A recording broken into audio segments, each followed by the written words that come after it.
You'd be forgiven for thinking this was the reception for a superstar footballer.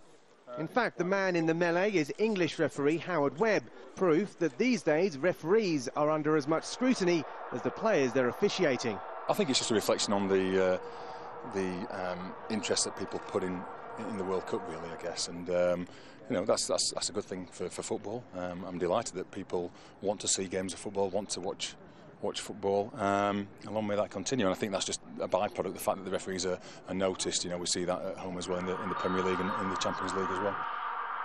This training session was designed to mimic the atmosphere of a real match, including fighting players and blaring vuvuzelas, but nothing could have prepared FIFA for the storm of protest that followed the last 16 matches involving England and Mexico.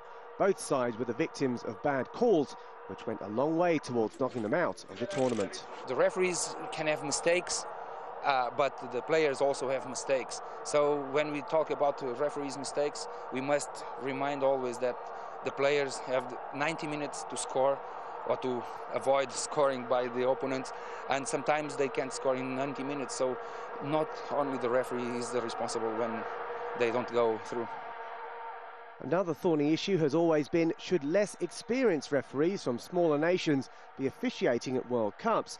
But the men in the middle insist that the chance to work at high-profile events is vital in helping the game's development. We have the same trainings, we have the same practice.